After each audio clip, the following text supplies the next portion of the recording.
My name is Ed Lash. I'm a fly tyer from Iowa, and I specialize in deer hair work. And the object today is to tie this bug. So we're going to put this back in the vise now, and I'm going to turn it in this direction because we're going to glue the face of this bug up. Now, you need to be a little fussy about having the hairs aligned on the face of the fly.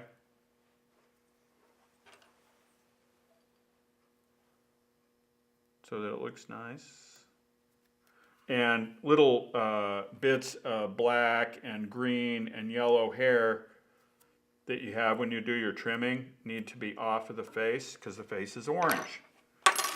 And so what we're going to do is we are going to place glue on the face of this bug, work it into the hair,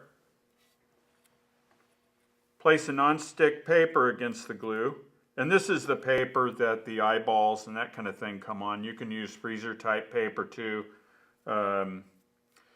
Things that stickers come on, the backing paper for that you can use. We're going to place that over the glue, and then we're going to place a template over that to hold the face flat. I usually do that overnight. It takes at least 6 hours for this glue to set up. The glue that I use is Liquid Fusion for this currently. That's the glue I use. It's polyurethane. You can go to things like Michael's or Hobby Lobby and you can get Aleene's Fabric Fusion, and it's clear and it does the same job. It's got a different temperament to work with than Liquid Fusion does. I personally prefer the Liquid Fusion. But that's another product that's relatively available is Aleene's Fabric Fuse.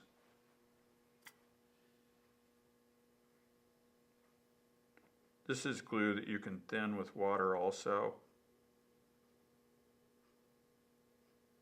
I'm using it more and more for these sorts of applications. So we're going to get some glue on the face of this bug. I've got a little dental toothpick here to work the glue into the hair. And then I want to take some of this glue and pull it behind the face and put it behind the face.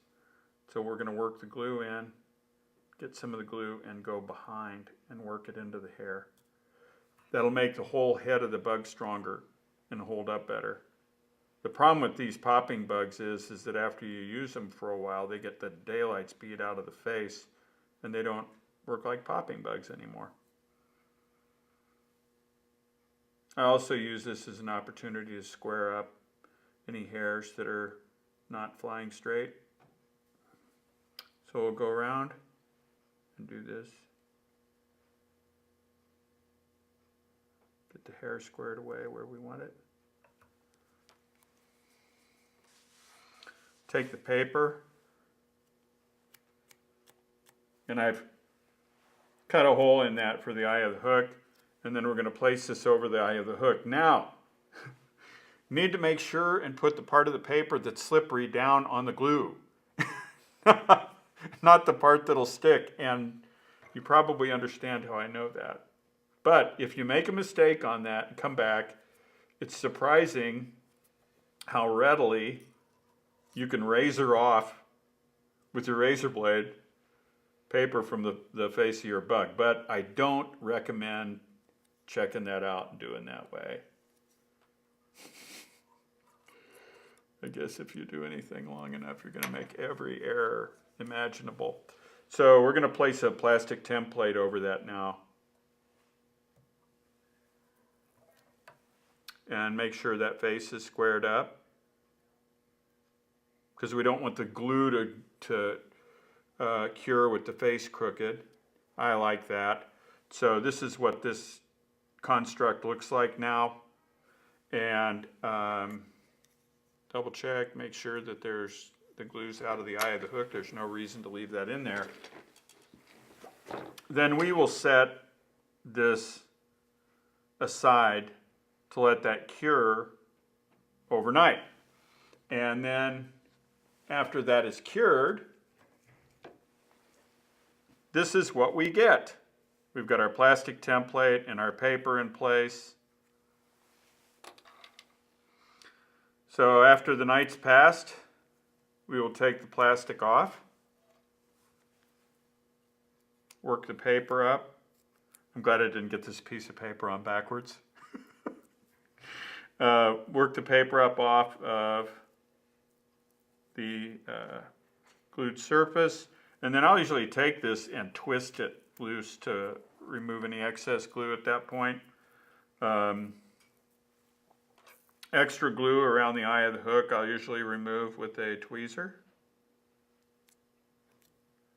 Make sure the eye of the hook is clear. And then you have a ragged edge of glue around the face of this popper. You can see how beautifully flat the face of that popper is. It's nice. And it's going to be strong because there's glue on the front of the popper and there's glue in a layer back. It makes it stronger. So now what I'm going to do is just take a scissor and go around this and make sure that it is all evened up. Trim off the excess. Use short strokes with the scissor, maybe 1 millimeter or 1/2 millimeter at a time. That seems to work better than taking great big whacks with it. You can see this is a pretty fine scissor. This Dr. Slick scissor. I don't know how old it is either. And you can see by the type of flies that we tie that we can't treat them really carefully. Although I've got to say I don't cut wire and things like that with them. I cut the little werewolf ears off the bottom. I'm not completely happy with that shape. You got to go with small amounts of removal. I'm just evening up the face of the fly. That's what that looks like from the side. It's strong. Now it's time to put eyes on here. And when I'm at home, I like eyes on my flies. To me now they don't look right without them. A lot of my personal flies I did not used to put eyes on. And I put eyes on all of them now. To me they just don't look right without eyes. So this size fly,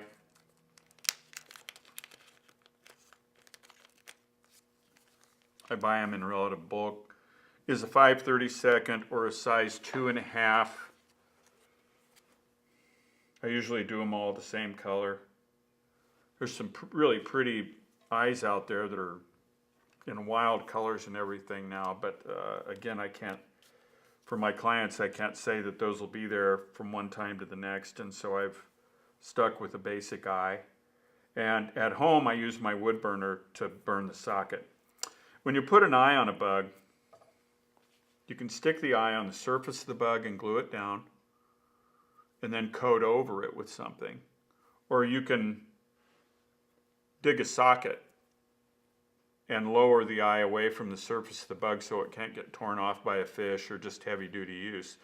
Those are the two options I think that are the best. And what I do is create a socket, and I do that at home again with a wood burner on the road. I use a cautery tool. And so we want to make a little circle.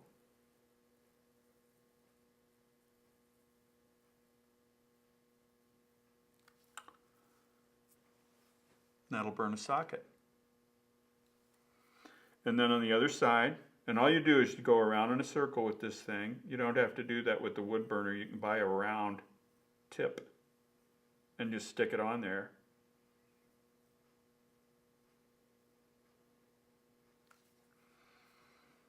I'm checking for symmetry.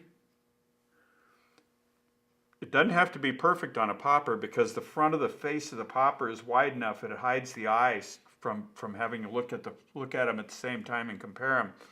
On a slider that has a sharper nose, those eyes have to be placed perfectly, or it'll look funny when you look at the bug from the front. Now, we've got our sockets burned. I use a brush to clean the ash out.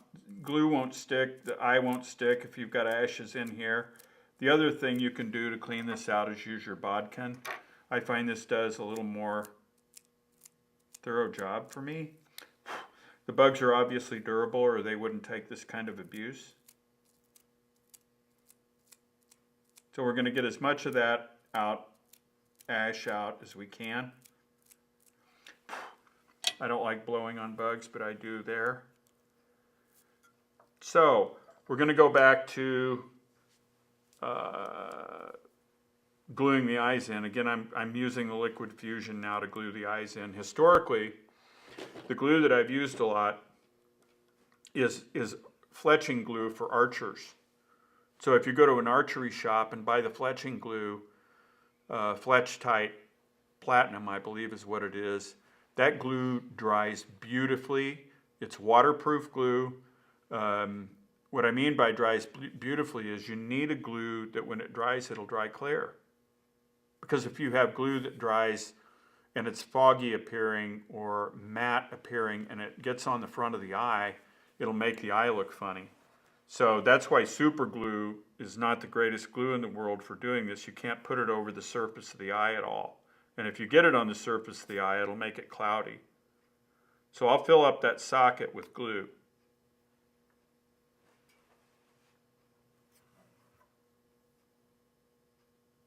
And you want to leave it either this way or this way. If you leave it in between, the glue will drip out.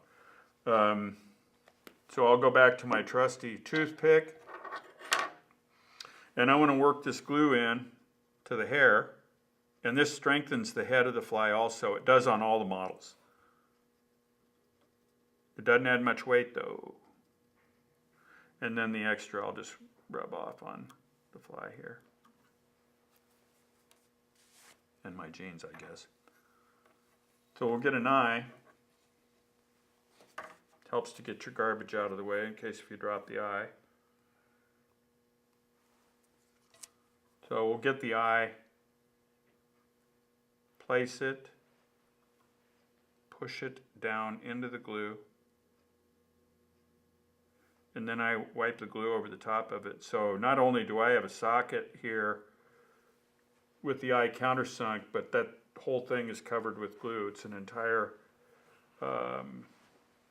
carapace of glue. You want to get the air bubbles in the glue off the eye too. They'll show up. But this is why it's important, in my eyes anyway, I know not everyone is going to agree with that at all, to use glues that are waterproof and clear. I looked at these fabric glues, we had talked about that, and they are good. They advertise that they're good for gluing fabrics and then running those fabrics through the washing machine. I believe it is 20 times, which is a lot worse treatment than you're probably going to give it fishing. So those glues will hold up for you. So that is what the completed product looks like, and with the eyes in place, with the face glued, and so on. So I'll let this glue dry. It's usually dry in 4 to 6 hours. Again, I let it go overnight. I'm old enough I can do that now. And then that fly is ready to either be sold or to be used.